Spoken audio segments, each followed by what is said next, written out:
మెహర్ బాబా key జై. Avatar Meher బాబా key జై. Avatar Meher బాబా key జై. దివ్య ప్రియతమని కృపా విశేషం వలన బిఫిట్టింగ్ ఏ ఫార్చునేట్ స్లీవ్ అనే గ్రంథాన్ని గత కొద్ది రోజులుగా మనం చదువుకుంటూ ఉన్నాం. ముఖ్యంగా మనము ద హ్యూమన్ యూనిఫామ్ అనే చాప్టర్లో గతంలో ఆగి ఉన్నాము.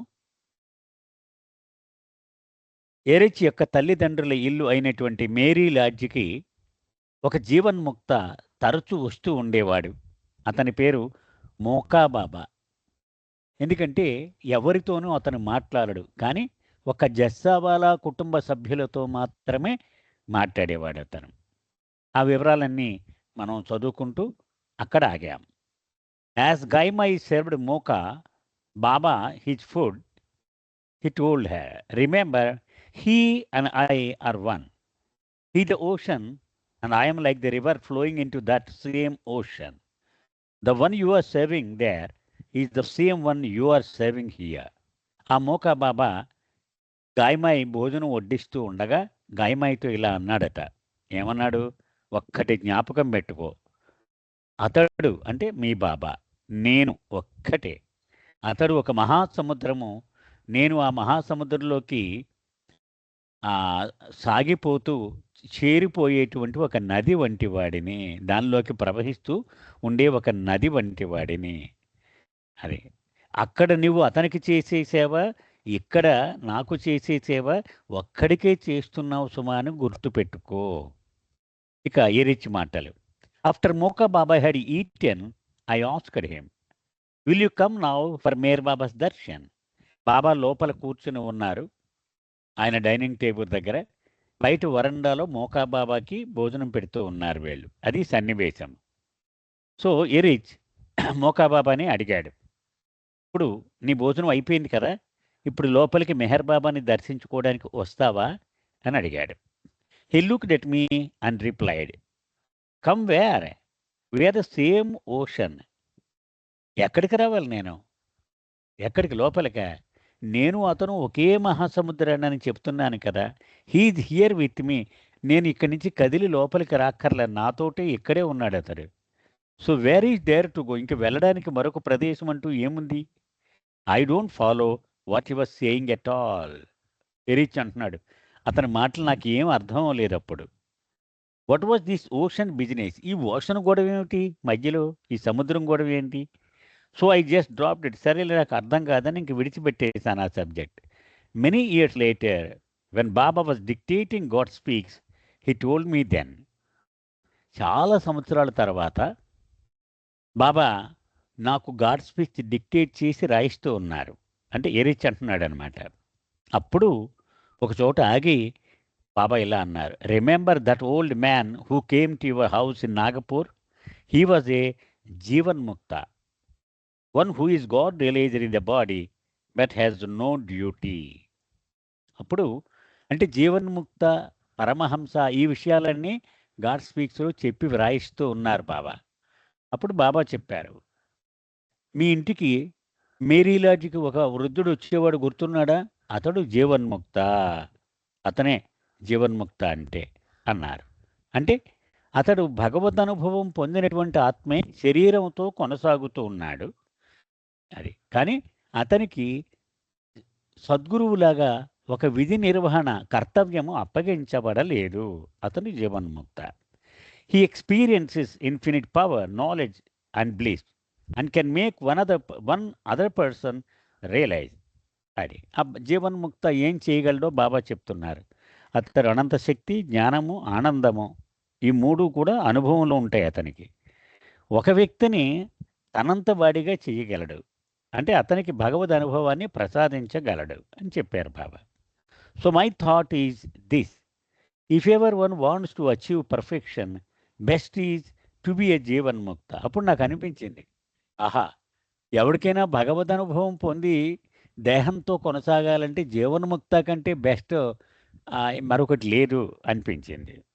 You see God everywhere. ఎందుకంటే అణువణువున భగవంతుని చూడగలుగుతాడు, బట్ హ్యావ్ నో టు. కానీ ఏ పని ఉండదు అతనికి, బాధ్యత ఏముండదు. Nothing at all. ఒక్క చిన్న పని కూడా ఉండదు. And yet you wield infinite power, knowledge and bliss. అయినప్పటికీ కూడా అనంత శక్తి, అనంత ఆనందము, అనంత జ్ఞానము, ఈ మూడింటిని చలాయిస్తూ ఉండవచ్చు.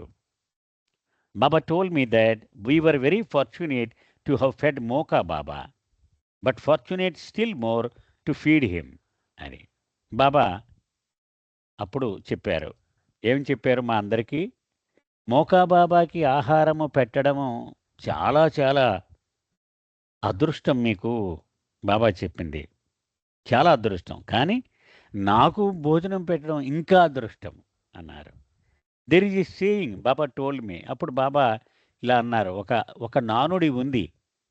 If you feed a poor man, bells are rung in heaven. అది ఒక పేదవాడికి నువ్వు భోజనం పెట్టావనుకో, స్వర్గంలో గంటలు మోగుతాయి. If you feed a saint, then all the heaven shakes. అది అదే ఒక సంతు అంటే అరవభౌమికల వాడు, అతడికి భోజనం పెడితే మొత్తం స్వర్గమే వణికిపోతుందట, మొత్తం కదిలిపోతుందన్నమాట. So think what it means when you feed God incarnate. మరి అలాంటప్పుడు సాక్షాత్తు దైవీ మానవుడికి వీరు భోజనం పెడితే మరి ఏమవుతుందో ఒకసారి ఊహించుకోండి అన్నారట Baba. Eventually Moka Baba asked me to build a hut for him in a garden because he liked our place. చివరిగా మోకా బాబా ఎరిచిని అడిగాడు, నాకు ఈ ప్రదేశం చాలా నచ్చింది నాయన, మీ మేరీ లాడ్జ్ ప్రదేశం. నాకు ఒక చిన్న గుడిసె కట్టి పెట్టవు ఇక్కడ అని అడిగాడు. So I asked my father and ఈ సెడ్ ఎస్, బిల్డ్ ఇట్. నేను వెళ్ళి మా నాన్నని అడిగాను. సరే పాపం అతను అడిగాడు కాబట్టి అలాగే కానీ అన్నాడు. I think Moka Baba asked me in March. ఇది మార్చి 1938లో జరిగిన విషయం. అడిగడం అతను మోకా బాబా నన్ను అడిగిన విషయం. And we got the call to leave everything and to come Baba in మే.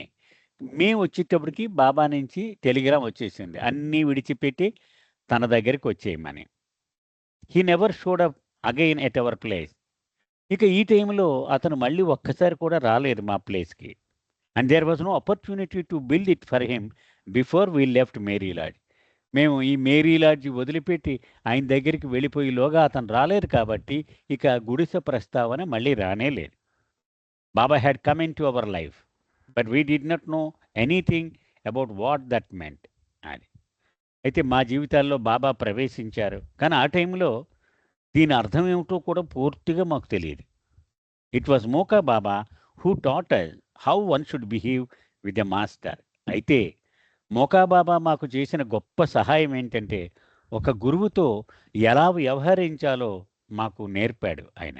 అది ఆయన దగ్గర నేర్చుకున్నాం. కొత్త చాప్టర్, లెర్నింగ్ హీజ్ వేస్. హీజ్ అంటే బాబా, బాబా యొక్క వ్యవహార శైలిని నేర్చుకోవడము, అది ఈ చాప్టర్ హెడింగ్.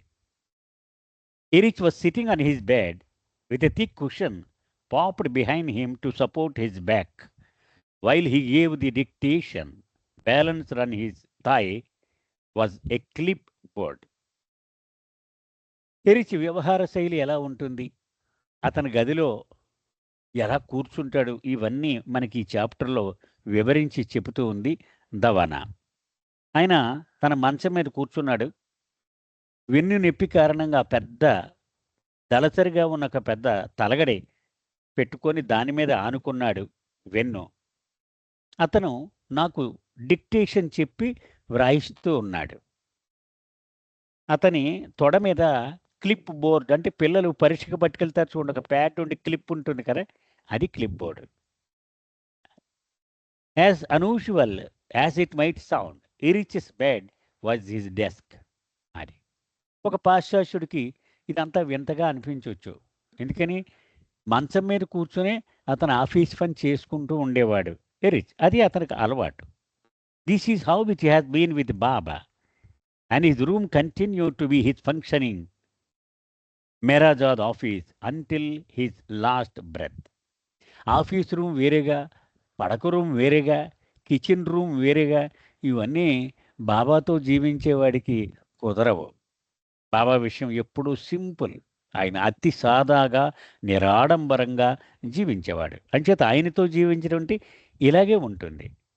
ఆయన పడుకునేటువంటి ఆ మంచమే ఆయన ఆఫీస్ డెస్క్. ఆ గదే ఆఫీస్ రూమ్. చిట్ట చివరి ఊపిరి వదిలేసే వరకు ఇది ఇలాగే కొనసాగింది. With everything at arms length so that whatever was needed could be grasped within a moment. This arrangement served as a constant reminder of his life with Meher Baba. ఏది కావాలన్నా ఇటుపక్క వంగి ఇది అందుకునేవాడు. ఇంకో వస్తువు కావాలంటే మళ్ళీ వేరే పక్కకు వంగి అందుకునేవాడు. ఏదైనా సరే చేతికి అందుబాటులో ఉండవలసిందే. ఆ గదిలోనే అన్నీ అక్కడే ఉండేవి.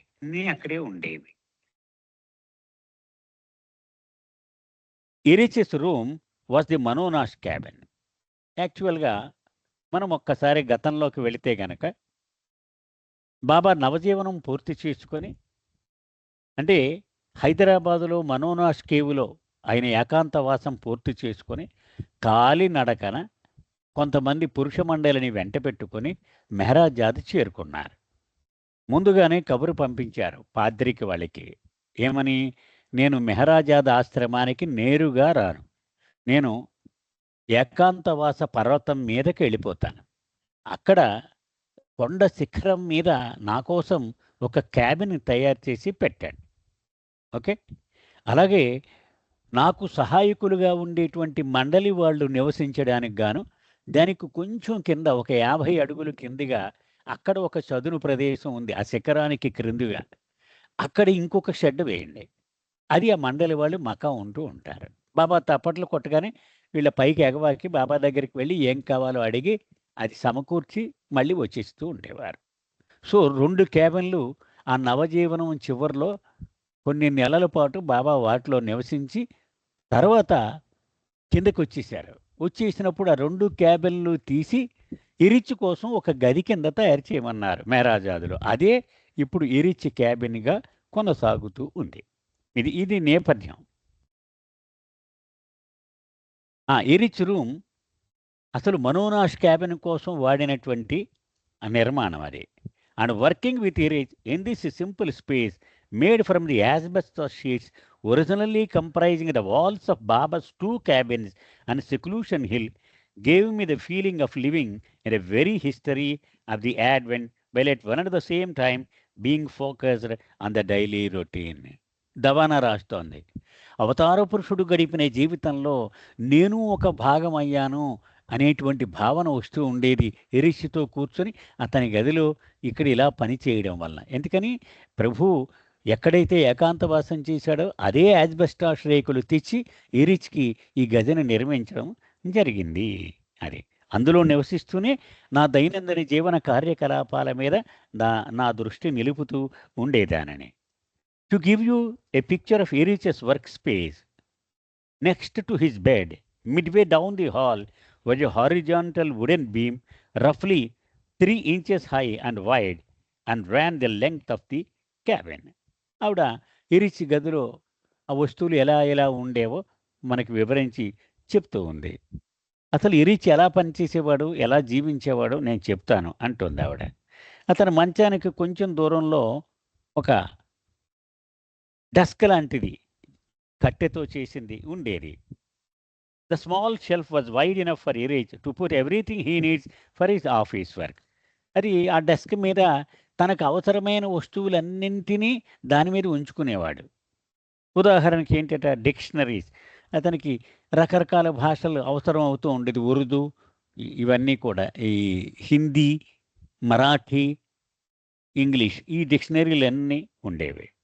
పెన్ హోల్డర్, అలాగే అతనికి అవసరమైన పెన్నులు, red pen, blue pen, green pen, ఇవన్నీ రకరకాల పెన్నులు అవసరం అవన్నీ ఒక పెన్ హోల్డర్లో పెట్టేవారు. హోల్డర్, స్ట్రాప్లర్స్, పెన్ కుషన్, అలాగే స్ట్రాప్లర్ పిన్ను కొట్టడానికి, అలాగే గుండు సూదులు, ఒక చిన్న దాన్ని ఏమంటారు, ఒక రౌండ్గా ఉంటుంది కదండి కుషన్ లాగా, ఆ కుషన్లో గుచ్చుతూ ఉండేవారు ఆ cushion. Erasers, rubber band box, అలాగే పెన్సిలు గీతలు చెరపడానికి అవసరమైన రబ్బర్ బ్యాండ్స్ ఉండేటువంటి ఒక box. Paper clip container, paper క్లిప్పులు ఉంటాయి కదండి, అవి ఉన్నటువంటి ఒక డబ్బా. పోస్ట్ కార్డ్స్, ఒక బంచ్ ఉండేది, పోస్ట్ కార్డులు, అలాగే ఎయిరోగ్రామ్స్, ఇన్లాండ్ లెటర్స్ అని ఉండేవి ఆ రోజుల్లో, ఇప్పుడు లేవు. టెలిగ్రాఫ్ ఫారమ్స్, అలాగే టెలిగ్రామ్ ఇవ్వాలంటే ఫారం ఒకటి. ఈ ఫారాలు ఇవన్నీ బంచుల కింద ఉండేవి. And Baba photo stationery, Baba ఫోటోలు ఉండేటువంటి ఒక రబ్బర్ బ్యాండ్ వేసి పక్కన పెట్టుకునేవాడు ఇవన్నీ. Besides a little back scratcher shaped in the form of a hand and a stick which he had used on Baba's back. అంతేకాకుండా బాబాతో ఉంటున్నప్పుడు బాబాకి వీపు గోకాలంటే ఒక పెన్ హోల్డర్ ఉండేది. ఆ పెన్ను పెద్ద పొడుగైన పెన్సిల్ ఉండేది. దాని చివరిలో ఇలా చేతి ఆకారంలో ఒక ప్లాస్టిక్ హ్యాండ్ ఉండేది. అది వాడి బాబా వీపు గోకుతూ ఉండేవాడు. అది కూడా ఇక్కడ ఉండేది. Along the edge were strategically placed large nails and which hung scissors, clipboards, the postage stamp book, postal scale, and a large cloth show bag which had been converted into a mini mobile office in itself. అలాగే ఆ డెస్క్‌కి పక్కన అంచున మేకులు కొట్టి ఉండేవి, పొడుగైన మేకులు. ఆ మేకులకి ఏమేమి తగిలించి ఉండేవి? ఒక కత్తిరి తగిలించి ఉండేది. అలాగే ఈ క్లిప్ ఉన్నటువంటి బోర్డులు తగిలించి ఉండేవి.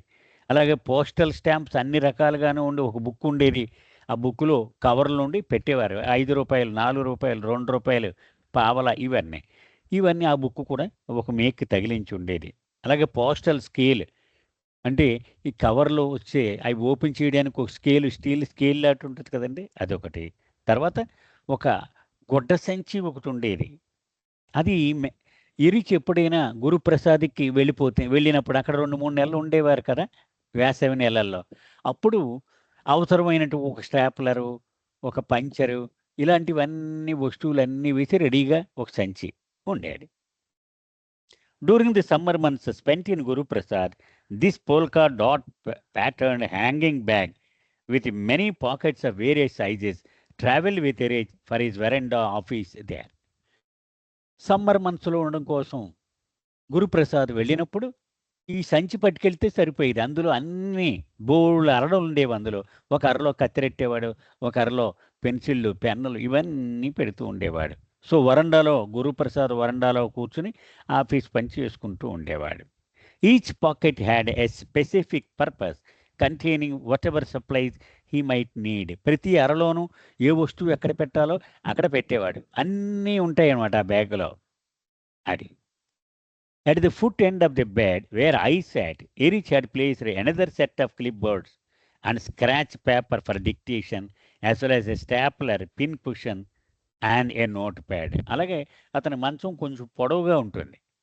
సో, అతని కాళ్ళు ఉండేటువంటి వైపు ఇంకొక చిన్న ఆఫీస్ ఉండేది. మంచమే ఆఫీస్‌గా ఉండేది.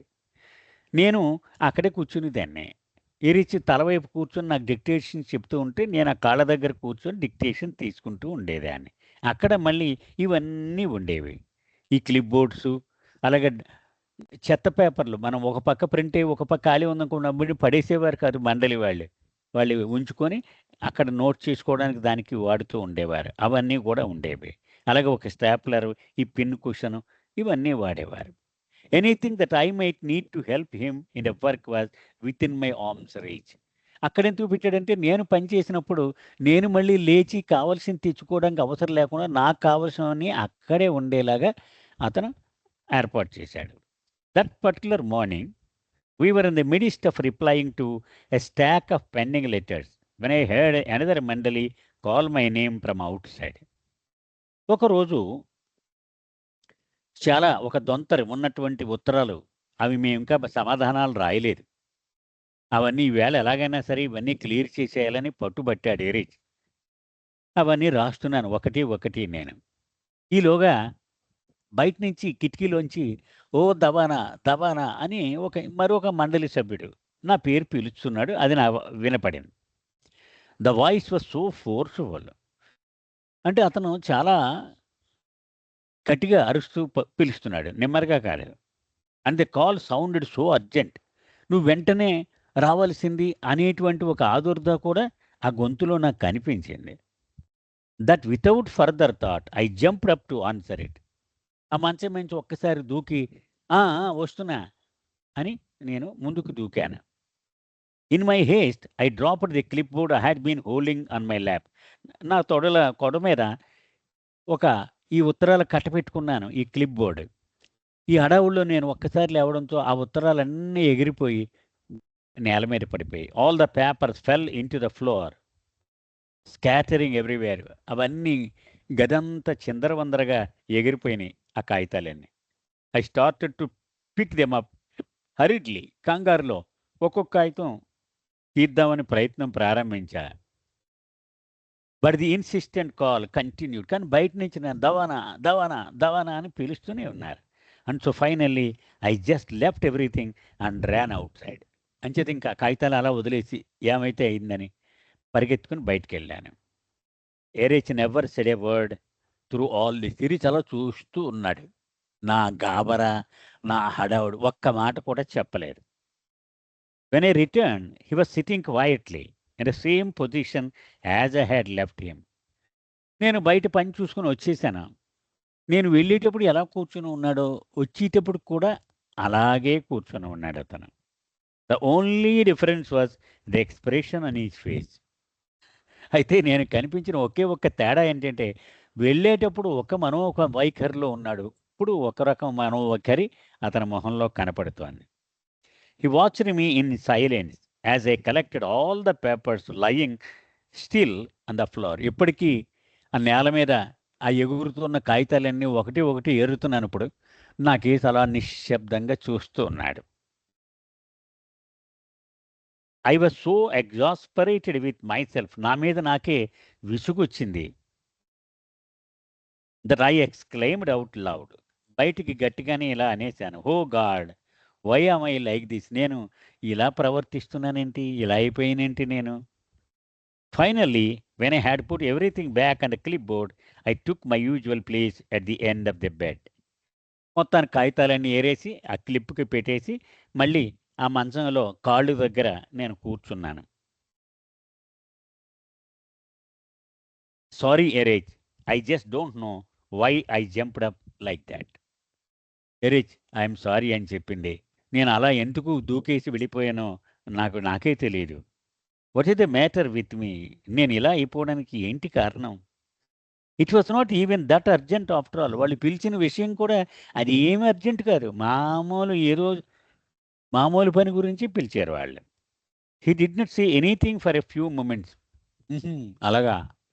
ఒక్క విషయం కూడా ప్రతిస్పందనించలేదు Eruch. Then with his own brand of quiet forcefulness he said. అలా కొన్ని నిమిషాలు అయిపోయిన తర్వాత అతనికి అలవాటైనటువంటి పద్ధతిలో చాలా గంభీరంగా, అంటే నా మనసులో నాటుకునేలా ఇలా చెప్పాడు. ఎరిచ్ మాటలు. Do you really want me to be frank with you? నీతో నేను నిర్మొహమాటంగా ఉన్నదున్నట్టుగా మాట్లాడొచ్చు కదా అని అడిగాడు. Yes, okay, I will tell you. Okay, నువ్వు అవును అన్నావు కాబట్టి ఇప్పుడు నేను చెప్తాను విను. You are too overly anxious to please others. నువ్వు బయటవాడు ఎవడో, ఎందుకు పిలిచాడో, ముందు వాణ్ణి సంతృప్తిపరచాలి అనేటువంటి చాలా ఎక్కువ ఆసక్తి చూపించావు నువ్వు. Remember this. ఒక్క విషయం నువ్వు గుర్తుపెట్టుకో. You can never please everybody. మొత్తం అందరినీ ప్రతివాడిని సంతృప్తి పరిచేయాలని అనుకుంటే ఎప్పుడూ చేయలేవు నువ్వు అది. No matter how hard you try. నువ్వు ఎంత గొప్పగా ప్రయత్నించా కానీ అది చేయలేవు నువ్వు. And in the midst of trying you forget him. ఇలాగ అందరినీ ప్రయత్నిద్దామని చేసే ప్రయత్నంలో అసలు భావాన్ని నువ్వు మర్చిపోతావు. You will just end up pleasing nobody. చివరికి వాళ్ళని సంతృప్తి పరచలేకపోయావు, బాబానే సంతృప్తి పరచకుండా ఎవ్వడు కూడా నీ వల్ల సంతోషపడలేకుండా చేసేస్తావు. So best is to just please him. So ఉత్తమమైనది ఏమిటంటే ప్రభువుని సంతృప్తి పరచడమే. And if you cannot do that, at least strive not to displease him. ఒకవేళ అది చెయ్యలేవు అన్నావనుకో, కనీసం ఆయన నొచ్చుకోకుండా ఉండేలాగైనా ప్రయత్నించు. I have call you here for this work. అసలు నీ సహాయం నేను అడిగి నిన్నిక్కడికి నేను పిలిపించుకున్నది ఎందుకు తెలుసా? ఇదిగో ఈ పని నువ్వు చేస్తావు అని. If you were not so concerned about pleasing others, you could have easily called out that you would come in a few minutes after you finished the work at hand. నువ్వు గనక ప్రతివాణ్ణి సంతృప్తిపరచాలి అనేటువంటి ఆ భావనలో నువ్వు లేనట్లయితే నీ సమాధానం ఎలా ఉండేది? నేను ఇక్కడ ముఖ్యమైన పని ఒకటి చేస్తున్నాను. ఇది ఒక అరగంటలోనో గంటలోనో అయిపోతుంది. ఆ తర్వాత వస్తాను. అప్పుడు వరకు అరవకలాగు అని చెప్పి ఉండేదానివి. But you were too concern with pleasing the voice outside my window. కానీ ఆ పిలిచినటువంటి వాడు దగ్గర సర్టిఫికేట్ కొట్టేయాలి నువ్వు. అబ్బబ్బబ్బా! ఎంత మంచిది దవానా అని మెచ్చుకోలు సంపాదించాలి అనే యావ నీలో ఉంది. And in doing so you have ended up displeasing him. కానీ అలా చేసే ప్రయత్నంలో నువ్వేం చేసావు? ఏ పని కోసమైతే ఇక్కడికొచ్చావు నువ్వు? బాబా పని కోసం. అంచేత ఆ పనిని ఇలాగ పెడచెవిన పెట్టి ఆయనను నొచ్చుకునేలా చేశావు. How do I know this? నాకెలా తెలిసింది ఇది అంటావా? I have learned it from my own experience. బాబాతో నేను గడిపిన 30 ఏళ్ల జీవితం. ఆ అనుభవం నుండి నేర్చుకున్న పాఠాలు ఇవన్నీ. We were in Bengaluru and Baba put me in charge of the mast. Eruch Baba పరిధిలోకి వచ్చిన కొత్త రోజులు. 1938లో ఎరిచ్ బాబా దగ్గరికి వచ్చి చేరిపోయాడు. 39-40ల్లో బాబా బెంగుళూరులో ఉండేవారు. అక్కడ ఈ మస్తు ఆశ్రమానికి ఇన్ఛార్జిగా పెట్టారు ఎరిచ్ని Baba. I was to see to their comforts. వాళ్ళ బాగోగులన్నీ నేనే చూడాలి. And see that the rooms and the latrines were kept clean and tidy. నా డ్యూటీ ఏంటంటే ఆ మస్తులుండే గదులన్నీ శుభ్రంగా ఉండాలి, నేనే చేయాలి. అలాగే వాళ్ళు వాడే టాయిలెట్స్ అన్నీ కూడా ఎలా ఉండాలంటే తళ మెరిచేలాగా ఉండాలి. Baba would come each day. ప్రతిరోజు బాబా అక్కడికి వచ్చేవారు. But before he arrived I would sweep out the rooms and make sure everything was ready for him. Baba వచ్చే ముందుగా నాకు తెలుసు పలానా టైంకి వస్తారు బాబా. ఈలోగా అన్ని గదులు తుడిచేసి కడిగేసి మంచి మెరిసేలాగా చేసేవాడిని. మీకు ఇప్పుడు బాబా ఇన్స్పెక్షన్కి రావచ్చు, ఇన్స్పెక్షన్కి అనుకునేవాడిని. No matter how hard I tried, invariably he would find some fault and tell me, what did you not clean the rooms, why did not you obey me. కానీ ప్రతిసారి కూడా ఏదో ఒక తప్పు ఎత్తి చూపెట్టేవారు. అంటే రూములు తుడవడం మానేసావా, నా పట్ల నీకు విధేయత లేదా అనేవారు. Day after day I would try my best. రోజు రోజు తర్వాత రోజు ఇంకా సీరియస్గా పనిచేసేవాడిని. ఇవాళ ఇంకా బాగా చేయాలనుకునేవాడిని. But he was never pleased. కానీ ఏ ఒక్కరోజు కూడా ఆయన తృప్తి చెందలేదు. It was so frustrating because there would always be something wrong. నాకు చాలా బాధగా ఉండేది. ఎంత కష్టపడుతున్నాను, అయినప్పటికీ ఏదో ఒక తప్పు దొరుకుతూనే ఉంది. అందులో యువకుడు ఇతను, అప్పుడే వచ్చాడు. ఇతనికి పెద్ద వయసు ఉండదు, 20 ఏళ్ళు ఉంటాయేమో ఇతనికి. వన్ డే ఐ థాట్, ఒకనాడు మాత్రం పొద్దున్న లేవగానే డిసైడ్ చేసేసుకున్నా, today I will do it thoroughly. ఈవేళ ఏమైనా సరే తిరుగు లేకుండా చేసేయాలి ఈవేళ. I started cleaning in the early hours of the morning. ఈ తెల్లవారుజామునే నిద్రపోకుండా లేచిపోయి మొత్తం తుడవడం మొదలెట్టేశాడు. I scrubbed the walls and the floors and to set to myself everything is correct. ఇక గోళ్ళన్నీ కూడా చీపుర్లు ఆడించేశాడు. స్క్రబ్బర్ పెట్టి నేల అంతా కడిగేశాడు. ఇక అయిపోయింది, ఇంకెంతకంటే ఎవడో చేయలేడు అనుకున్నాడు. He will have no scope today to tell me it is not done properly. ఇక బాబాకి అవకాశమే లేదు ఇది చేయలేదు అని ఎత్తి చూపడానికి అనిపించింది నాకు. సో బాబాకి వచ్చేసారు బాబా. And he was just standing there when all of a sudden he spotted a cobweb in a tiny little niche at the top corner of the wall. ఆయన గదిలోకి అలా అడుగు పెట్టారు. గది అంతా ఇలా చూశారు. మూల పైన ఒక 10 అడుగులు ఎత్తున మూల చిన్న బూజు కనపడింది అక్కడ. అది చూపించారు ఇలాగా. He turned to me and pointing at the cobweb said, దానికేసి ఇలా చూపెడుతూ ఇలా అన్నారు, what is that, you did not clean it, ఏంటి అక్కడ ఉంది అంటే శుభ్రం చేయలేదా నువ్వు అసలు ఈవేళ. But Baba I said it must have come just now. Girish అన్నాడు, లేదు బాబా అంతా శుభ్రం చేసాను నేను, అది ఇప్పుడు వచ్చిందేమో అది బహుశా, నేను శుభ్రం చేసేసిన తర్వాత సాలిపురుగు వచ్చి ఉండొచ్చు అక్కడికి. Then I erupted. ఇక అప్పుడు నాకు మొత్తం లోపల దాన్ని ఏమంటాము అశాంతి మొత్తం బయటికి బద్దలైంది. Nothing I do pleases you, నేను ఏది చేసినా నీకు నచ్చట్లేదు Baba. No matter how hard I try, నేను ఎంత కష్టపడి పని చేసినా కానీ నీ దగ్గర పనిచేయట్లేదు, అది నచ్చట్లేదు. బాబా దెన్ టోల్డ్ మీ, దానికి ప్రతిస్పందిస్తూ బాబా ఇలా చెప్పారు, as long as you are, nothing you do will please me. నేను అనే భావన ఉన్నంతసేపు నువ్వు ఏది చేసినా నన్ను తృప్తిపరచలేవు. When will you ever please me, అసలు నాకు సంపూర్ణమైన సంతృప్తిని ఎప్పుడు ఇవ్వగలవు నువ్వు. వెన్ యు ఆర్ నాట్, ఆ నేను అనేది లేనప్పుడే. As long as you are you, you won't be able to please me. ఆ నేను అలాగే ఉంటే నీలో, నువ్వు ఎప్పటికీ నన్ను తృప్తిపరచలేవు. And how will you do that, మరి ఎలాగా ఆ నేను ఎలా పోగొట్టుకోగలవు. It is all within you, you know it. అది నీ అంతరంగంలోనే ఉంది, నీకు తెలుసు అది. There is no need to tell you, అది నేను చెప్పవలసిన అవసరం లేదు. As it is inherent in every human being the prick of your conscience. నీ అంతరాత్మ నీకు చెప్తుంది, ఆ నేను అనే జాడ ఇంకా ఉందిరా నీలో, నీకే తెలిసిపోద్ది అది. But as long as you are what you are, you will never be able to please me. నువ్వు ఆ విషయంలో మారనంతసేపు, నువ్వు ఎలా ఉంటే అలాగే నువ్వు ఉంటే ఎప్పటికీ నువ్వు నన్ను సంతృప్తిపరచలేవు.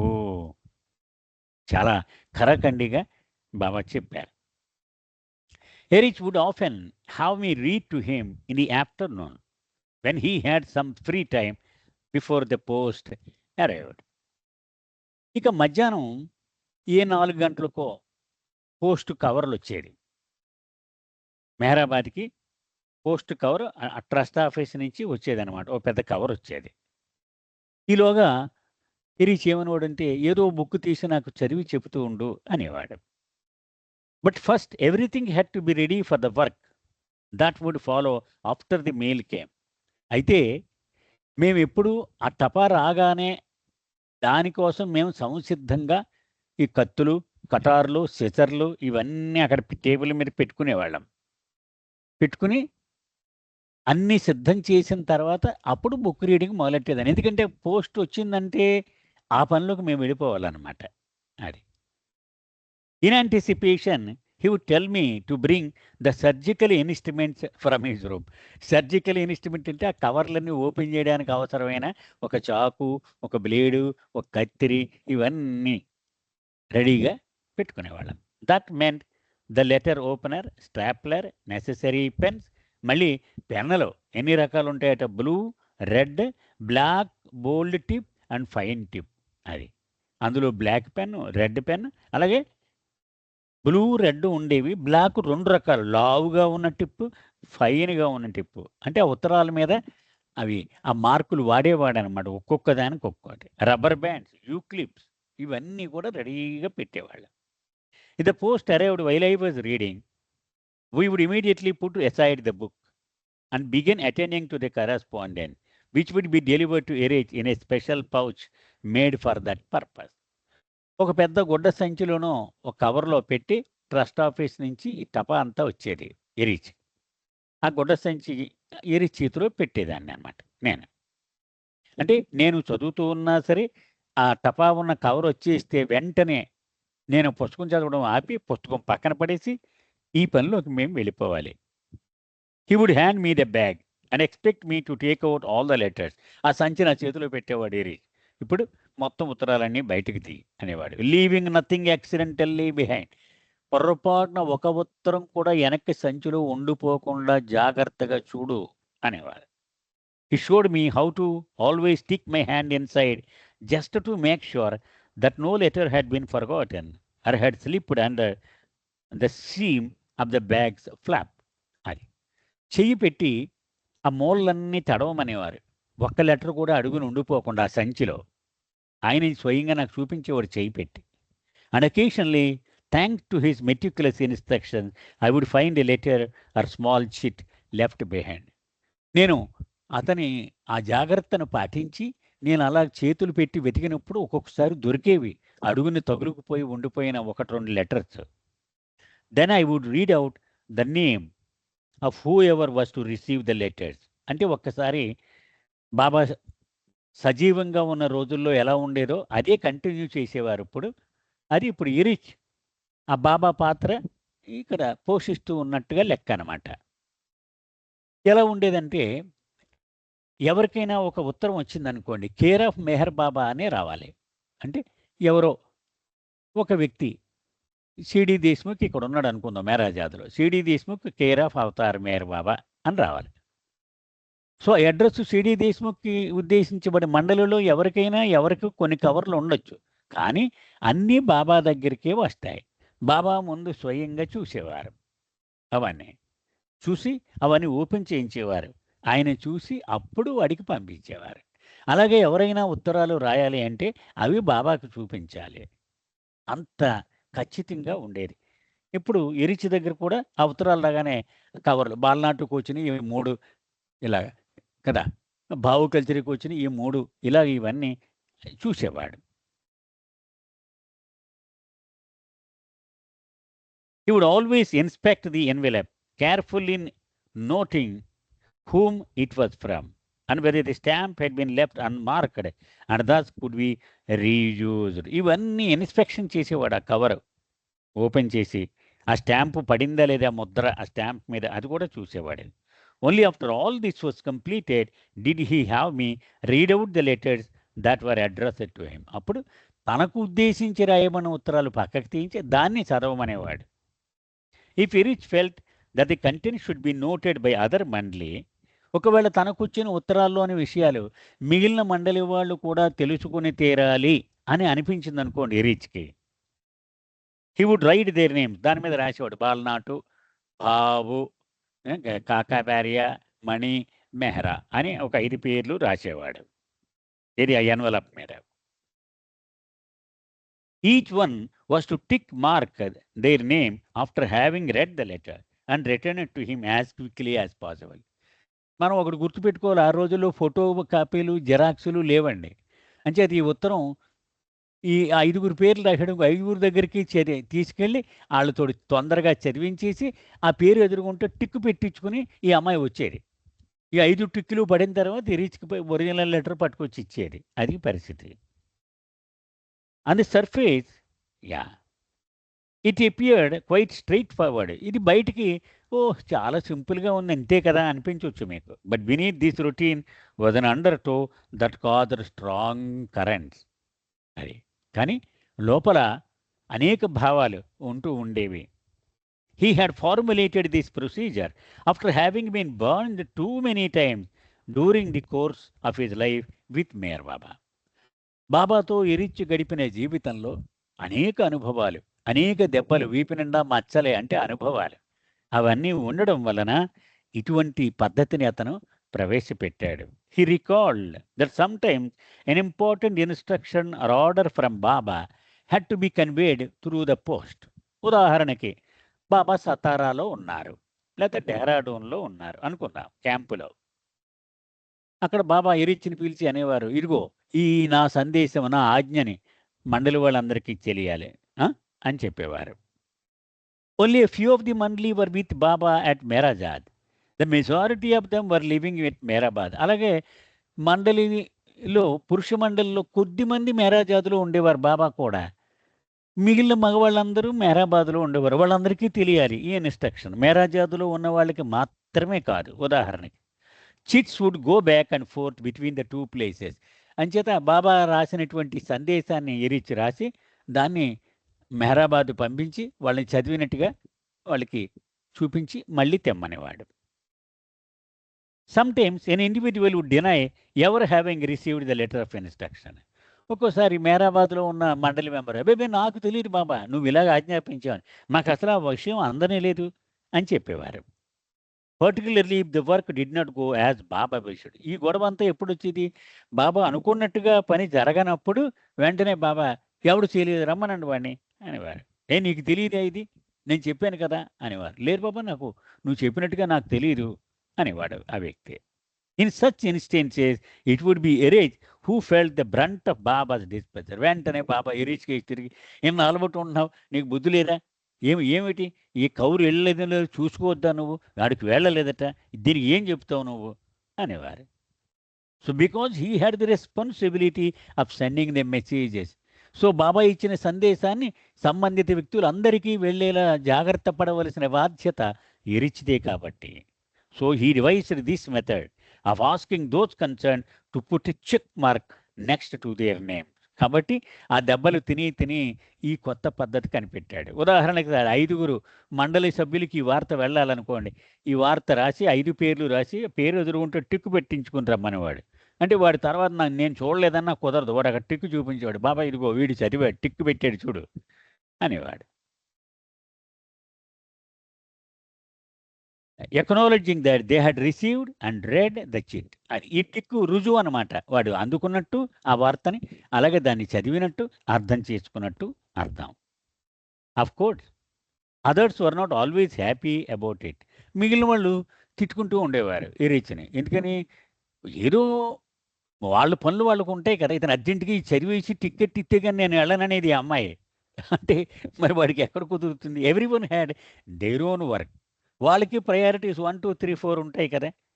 అంచేత వాళ్ళ పని వాళ్ళకుంటది. And often individuals were not particularly interested in reading the letters immediately.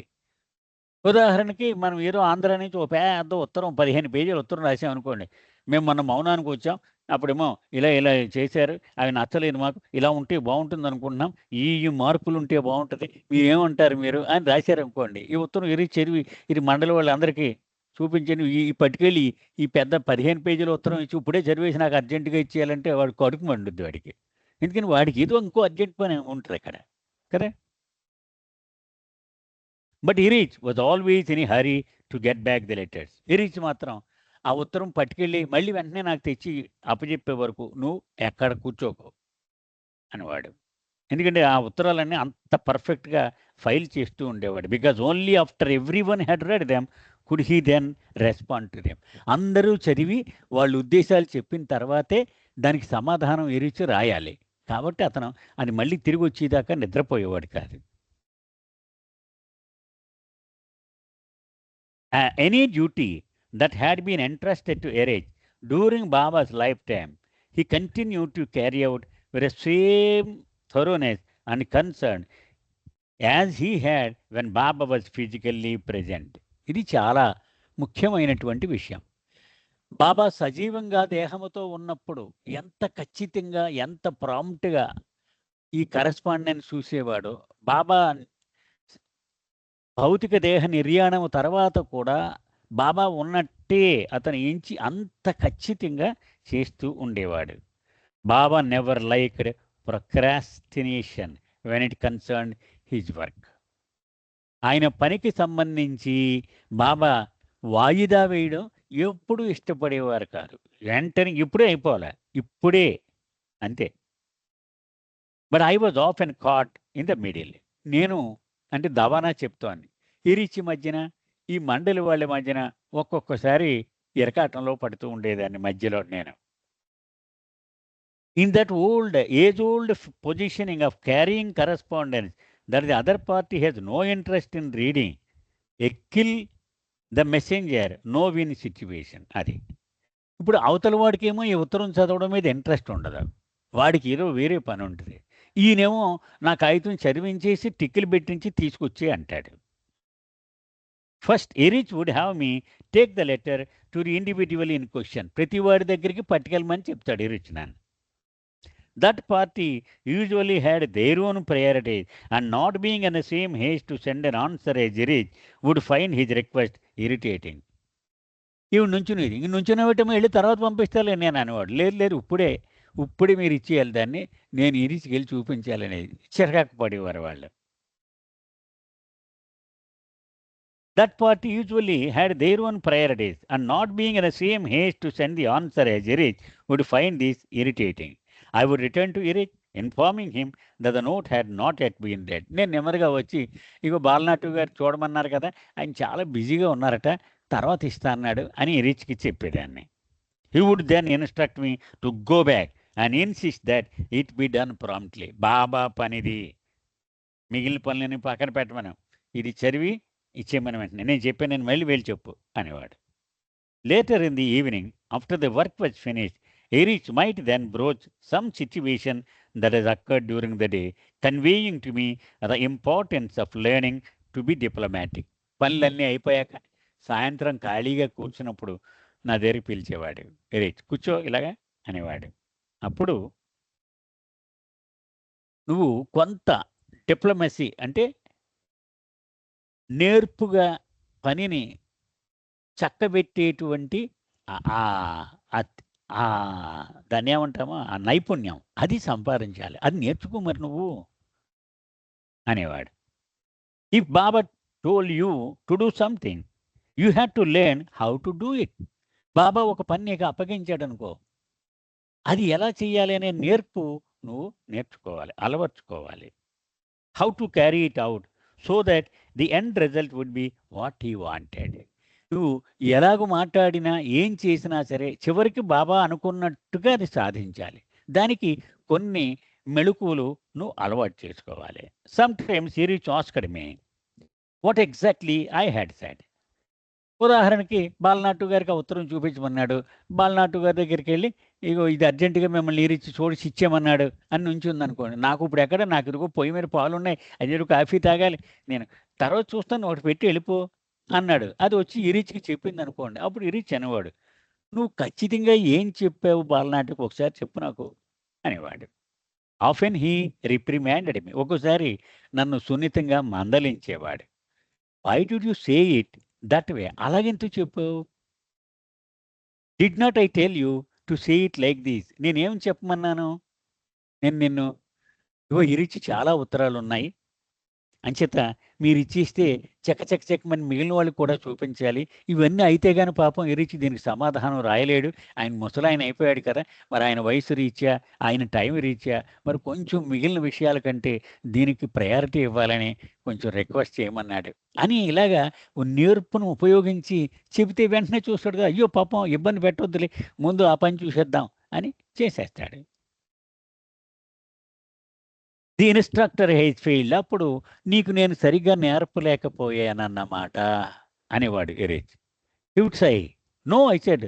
అప్పుడు వెంటనే ఈవిడ దబానా అనేది, అలా అనుకో ఎరిచ్, నీ తప్పు నీ మీద వేసుకోకు తప్పని. It is just that you have a slow people.